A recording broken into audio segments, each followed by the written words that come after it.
முதல்ல இந்தமாரி ஒரு கிளிப்பு எடுத்துக்கோங்க. நம்ம கிளிப்பு வந்து ஒன்று போதும். இப்போ அதை நம்ம எடுத்துக்கலாம். நெக்ஸ்ட்டு பார்த்தீங்கன்னா சின்னதாக ஒரு பின்னு இருக்கும். அந்த பின்னை எடுத்துட்டா கிளிப்பு வந்து பார்ட்டாக கழண்டிடும். ஓகே, பார்ட்டாக கழண்டுருச்சு. இப்போ நெக்ஸ்ட் வந்து பார்த்தீங்கன்னா அதில் வந்து நான் ஹோல்ஸ் போடணும். அந்த எண்டில் பார்த்தீங்கன்னா மேலே கோடு கோடாக இருக்குல்ல, அந்த இடத்துல இப்போ வந்து நம்ம ஹோல்ஸ் போடணும். ஹோல்ஸ் வந்து நான் சால்ட்ரிங் அயன் யூஸ் பண்ணி போட்டுக்கிறேன். ஓகே, இப்போ சால்ட்ரிங் அயன் யூஸ் பண்ணி நான் நெட்டு ஹோல்ஸ் போட்டுக்கிறேன். நம்ம வச்சுருக்க நெட் அளவுக்கு கரெக்டாக ஹோல்ஸ் போட்டுக்கலாம். ஓகே, நான் வந்து இதேமாரி 2 கிளிப் இருக்குல்ல, அந்த 2 கிளிப்லையும் நான் வந்து சேம் ஒரேமாரி நான் வந்து ஹோல்ஸ் போட்டுக்கிறேன். நெக்ஸ்ட்டு இந்தமாரி ஒரு 2 ஸ்க்ரூ எடுத்துக்கோங்க. நீங்கள் நம்ம ஸ்க்ரூ எந்த அளவுக்கு வைக்கிறோமோ அந்த அளவுக்கு சால்ட்ரிங் அயன் யூஸ் பண்ணி அந்த கிளிப்பில் வந்து ஹோல்ஸ் போட்டுக்கிறேன். இப்போ கரெக்டான அந்த ஸ்க்ரூ அளவுக்கு வந்து நான் இப்போ ஹோல்ஸ் போட்டுட்டேன். ஹோல்ஸ் போட்ட இடத்துல அந்த ஸ்க்ரூ கரெக்டாக ஃபிட் ஆகுதான்னு ஒரு தடவை பார்த்துக்கோங்க. அப்படி ஃபிட் ஆகலைன்னா கரெக்டாக இன்னொரு டைம் பார்த்து ஹோல்ஸ் போட்டுக்கலாம். அதேமாரி எனக்கு வந்து பார்த்தீங்கன்னா 2 ஹோல்ஸுமே நான் கரெக்டாக போட்டுட்டேன். அதை ஸ்க்ரூ ட்ரைவர் வச்சு நான் ஒரு தடவை டைட் பண்ணி பார்க்குறேன். டைட்டாக இருக்கணும். இப்போ 2த்துக்குமே பார்த்தீங்கன்னா நான் வந்து ஸ்க்ரூவை போட்டு ரெடி பண்ணிட்டேன். இப்போ 2மே பார்த்தீங்கன்னா இப்போ ஒயர் ரெடி பண்ணணும். 2த்துக்கும் வந்து தனித்தனி செப்பரேட்டாக ஒயர் ரெடி பண்ணணும். ஒயர் வந்து பார்த்திங்கன்னா நம்ம அந்த ஸ்க்ரூவை தனியாக கையில் எடுத்துகிட்டு அதில் வந்து பார்த்தீங்கன்னா காப்பரை வந்து நல்லா நீளமாக பிடிச்சிக்கிட்டு அந்த ஸ்க்ரூ மேலே அப்படியே ஒரு 3 த்ரெட் அளவுக்கு நம்ம சுற்றி அப்படியே நம்ம வந்து அதை முறிச்சு விட்டோம்னா கரெக்டாக ஃபிட் ஆகிடும்.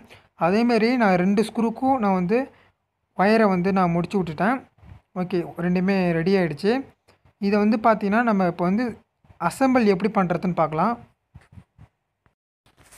ஓகே, இப்போ வந்து பார்த்தீங்கன்னா நம்ம கிளிப்பு வந்து ரெடி பண்ணி முடிச்சாச்சு. இப்போ நெக்ஸ்ட்டு முக்கியமான தேவையான பொருள் என்னென்னு பார்த்தீங்கன்னா இந்த மாதிரி ஒரு பஸர் ஒன்று எடுத்துக்கோங்க. 6 வோல்ட் பஸர் ஒன்று.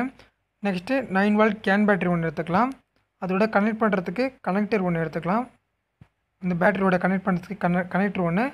அதுக்கப்புறம் பார்த்தீங்கன்னா இந்த டபுள் செட் டேப் ஒன்று எடுத்துக்கலாம்.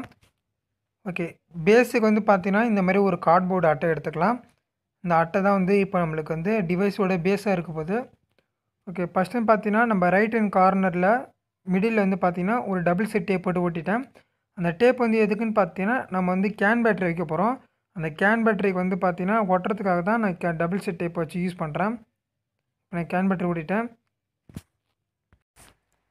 நெக்ஸ்ட்டு அந்த பஸரோட பின்னாடியில் வந்து சின்னதாக ஒரு டபுள் செட் டேப் போட்டு ஓட்டிட்டேன். இப்போ பார்த்தீங்கன்னா இந்த பேட்ரி பக்கத்துலேயே நான் வந்து இப்போ அந்த பஸரை ஒட்ட போகிறேன். இப்போ வந்து நம்ம எல்லாம் ஃபிட் பண்ணிட்டோம். நெக்ஸ்ட்டு பார்த்தீங்கன்னா அந்த கிளிப்பை வந்து எப்படி ஃபிட் பண்ணுறதுன்னு நான் சொல்கிறேன். இந்த மாதிரி பஸரோட பக்கத்தில் அப்படியே லிங்க் ஆகிற மாரி வச்சுக்கோங்க. கரெக்டாக அந்த 2 ஸ்க்ரூ வந்து வெளியில் தெரியிற மாரி வச்சுக்கோங்க. இப்போ பார்த்தீங்கன்னா கிளிப்போட ஒரு சைடில் மட்டும் இப்போ வந்து ஃபெவிக்விக் யூஸ் பண்ணி ஒட்டிடலாம். 2 சைடு ஒட்டிங்கன்னா கிளிப்பு ஆக்ஷன் ஆகாது. அதனால் இப்போ வந்து ஒரே ஒரு சைடு மட்டும் நான் வந்து ஃபெவிக்விக் யூஸ் பண்ணி ஒட்டிடுறேன்.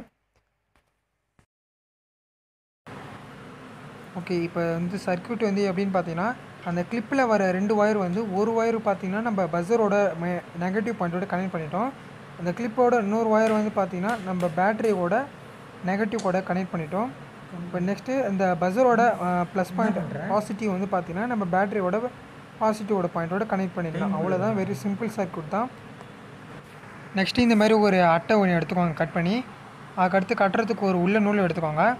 அந்த அட்டையில் பார்த்தீங்கன்னா சின்னதாக ஒரு ஹோல்ஸ் போட்டுட்டேன். அந்த ஹோல்ஸ் வந்து எதுக்குன்னா இந்த மாதிரி உல்டன் நூலை வந்து நம்ம கரெக்டாக வந்து முடிச்சு போட்டுட்டு அதில் வந்து நான் ஃபெவிக்விக் யூஸ் பண்ணி ஒட்டிடுறேன். அப்போ தான் நம்ம பிக்காமல் இருக்கும். இதை வந்து எதில் கட்டணும்னா நம்ம வீட்டு டோர் இருக்குல்ல அந்த லாக்கில் வந்து கட்டி விட்ருங்க. இந்த மாதிரி கரெக்டாக நம்ம டைட்டாக முடிச்சு போட்டு கட்டி விட்டுலாம். அந்த டிவைஸோட அடியில் பார்த்தீங்கன்னா 2 டபுள் செட் டேப் போட்டு ஒட்டிட்டேன். இதை வந்து நம்ம சவுத்தில் ஒட்டுறதுக்காக தான் டபுள் செட் டேப் போட்டு ஒட்டிட்டேன். ஓகே, இதை நான் வந்து சவுத்தில் ஒட்டிட்டேன். கரெக்டாக நம்ம த்ரெட்டு இவ்வளோக்கு இருக்கிறோம் அந்த அளவுக்கு நம்ம அட்ஜஸ்ட்மெண்ட் பண்ணி நம்ம அதை வந்து சவுத்தில் கரெக்டாக நம்ம ஒட்டிடலாம். நம்ம வச்சுருக்க அந்த சின்னதாக அட்டை வந்து பார்த்திங்கன்னா கரெக்டாக அந்த கிளிப்பில் வந்து 2 நெட்டு இருக்குல்ல அது மிடில் கரெக்டாக இந்த மாதிரி கிளிப்பை தூக்கி நம்ம ஃபிட் பண்ணிடலாம். அதோட நம்ம சர்க்யூட்டையும் நம்ம க்ளோஸ் பண்ணிடலாம். நான் வந்து சுவிட்சு டைப்பில் ரெடி பண்ணலை, சாதாரண சர்க்யூட் டைப்பில் ரெடி பண்ணிட்டேன். இப்போ அந்த ஒயர் வந்து பார்த்திங்கன்னா நான் வந்து முடுக்கி விட்டுட்டேன். ஓகே, முடுக்கி விட்டுட்டு பார்த்தோன்னா நம்ம டிவைஸ் வந்து சூப்பராக ரெடியாக இருக்குது. இதை எப்படி நம்ம வந்து கரெக்டாக ப்ராசஸிங் ஆகுது அப்படின்னு பார்க்கலாம்.